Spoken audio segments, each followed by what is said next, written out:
The clock had just struck 10 when the janitor's mop slipped from his trembling hands, clattering against the polished marble floor of the Glasswell Corporation headquarters. The sound echoed like a gunshot in the grand, silent lobby. Everyone's eyes turned toward him, but not before they darted to the woman standing a few feet away, Eleanor Vale, the youngest and most talked-about CEO in the city. Her voice was calm but carried a strange chill as she looked at him and said, "Pretend you kiss me for 7 minutes." For a moment, it felt like time itself forgot to move. If you believe in kindness, redemption, and second chances, please take a moment to like, comment, share, and subscribe to Kindness Journal, because this story will remind you that sometimes hearts heal in the most unexpected places. Miles Brennan never imagined life would bring him here. A janitor's uniform, a mop, and a broken spirit barely holding together.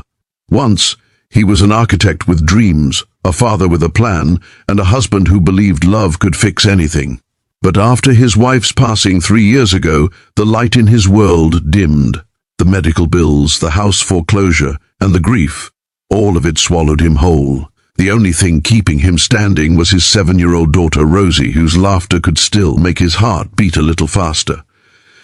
He worked nights at Glasswell Corporation, the kind of company where glass walls reflected more secrets than smiles.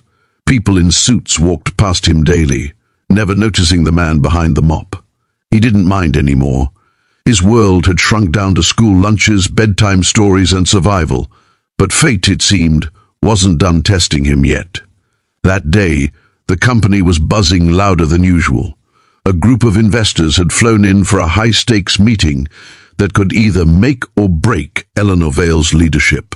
She was known for her fierce intelligence and ice-cold demeanor, a woman who had built an empire before 35, yet whose name carried whispers of loneliness.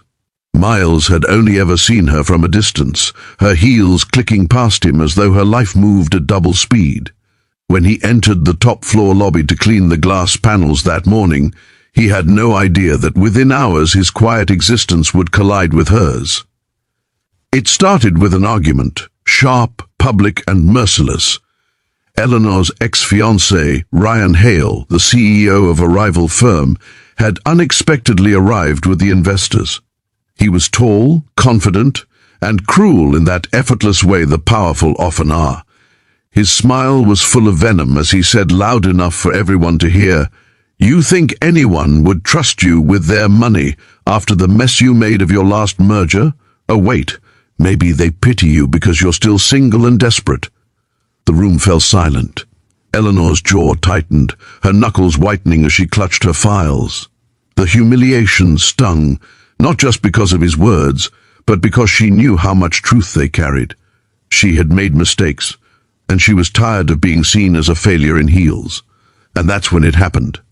As Miles entered to clean the floor near the conference room, the investors' attention shifted to him for just a second. Eleanor turned, her eyes desperate, darting between Ryan's smug grin and the man with the mop, the only one not judging her. Maybe it was impulse, maybe it was fate, but in a voice that trembled just slightly, she said the words that froze everyone. "Pretend you kiss me for 7 minutes."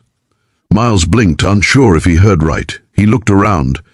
Every pair of eyes was on him. He wanted to disappear. But then he saw it. The pleading in her gaze, the silent cry for help hidden beneath all that pride. Without a word, he took a step forward. He didn't know what gave him the courage. Maybe it was the memory of Rosie asking him why grown-ups sometimes forget to smile. Maybe it was the part of him that had once known what it meant to protect someone. Miles gently took Eleanor's trembling hand and stepped closer, just enough for the onlookers to believe it. For 7 minutes, they stood there, eyes locked, pretending, while the world outside blurred. The investors shifted awkwardly, unsure how to react. Ryan's smirk faded into disbelief. Miles could feel Eleanor's pulse racing beneath her wrist, her breath unsteady. And though they didn't kiss, the quiet between them said everything words couldn't. When the moment ended, Eleanor turned to the room, lifted her chin, and said coldly, "Now, shall we discuss business?" The investors nodded, embarrassed, suddenly seeing her as more human, confident, composed, and in a strange way untouchable. Miles stepped back, his face flushed. He picked up his mop, ready to vanish again into the background. But as the doors closed, Eleanor's voice stopped him.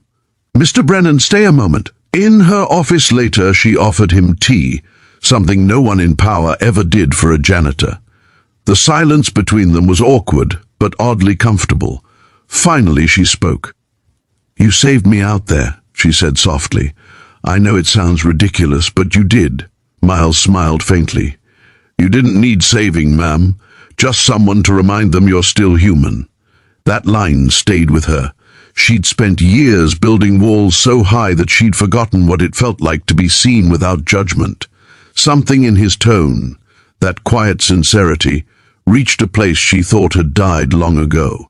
Days passed, and Eleanor began to notice Miles more. She saw the way he worked tirelessly, always polite, always invisible. She saw him in the early mornings reading from an old notebook, sketching blueprints of buildings he'd never built. One evening, when she stayed late, she found him asleep in the break room, a picture of Rosie in his hand. For reasons she couldn't explain, her heart ached. The next morning, she called him to her office again. "You were an architect once," she said, holding up one of his sketches she'd found by accident. He nodded shyly, embarrassed. "That's impressive," she continued. "Why'd you stop?" He hesitated, then sighed. "Life happened, ma'am. My wife got sick. Bills piled up, dreams had to wait." Eleanor's eyes softened. "Maybe it's time to stop waiting," she murmured. Weeks turned into months. She began to assign him small design tasks. Nothing official, just to help her visualize renovations for the building. Slowly, Miles's world brightened. He'd spend mornings with Rosie at school and afternoons sketching in Eleanor's office. He was still the janitor, yes, but now he was seen. And for the first time in years, Eleanor began to smile. Not the polished corporate smile she wore for cameras, but something real, something fragile. Rumors spread through the building. People whispered that the CEO had fallen for the janitor. But Eleanor didn't care. She'd learned that the heart doesn't ask for permission. What mattered was how he made her feel, unguarded, unjudged, alive. One Friday afternoon, while helping her review architectural plans for a charity housing project, Miles noticed her struggling with a ring she still wore. The engagement ring from Ryan. Quietly, he said, "Sometimes you can't build new things if you're still standing on old ruins." Eleanor looked up, tears glimmering. That night she slipped the ring off and left it on her desk. Everything changed the day of the company's anniversary gala. The hall was decorated in gold and white. The entire city's elite gathered to celebrate Eleanor's success. Miles was assigned to assist backstage, but Eleanor had other plans. When the lights dimmed and the spotlight turned to her, she took the microphone and began her speech. She spoke of resilience, of mistakes, of second chances, but then her voice wavered. "3 months ago," she said, "a man reminded me that being seen for who you are is more valuable than being admired for what you own." The crowd murmured, curious. Eleanor turned toward the back of the hall, where Miles stood frozen in his janitor's uniform. "Miles Brennan, would you come up here, please?" The audience gasped as he walked forward, heart pounding. He tried to refuse, but Eleanor's look stopped him. When he reached the stage, she smiled. Not as a CEO, but as a woman who had learned to trust again. "3 months ago," she said softly, "I asked this man to pretend to kiss me for 7 minutes. What he gave me instead was the courage to face the world again. And today, I want to thank him. Not with pretense, but with truth." The hall fell silent. Eleanor stepped closer, tears shimmering in her eyes. This time, no pretending, and she kissed him. Not out of pity, not out of impulse, but out of something real, something that made every moment leading to it worth the wait. The world talked, the media spun stories, But behind all the noise, two people quietly began to rebuild. Not a company, not a reputation, but a life. Eleanor helped Miles reopen his architecture practice. He designed affordable homes for single parents, a project she funded personally. Rosie would often run through the halls, her laughter echoing, calling Eleanor Miss Ellie. It wasn't a fairy tale. It was better. It was real. Because sometimes love doesn't come wrapped in perfection. It arrives disguised as a janitor with tired eyes or a CEO with a fragile heart. If this story touched your heart, please take a moment to like, share, and subscribe to Kindness Journal, because somewhere out there, someone needs this reminder: it's never too late for a second chance. And before you go, comment below with one word that describes what kindness means to you.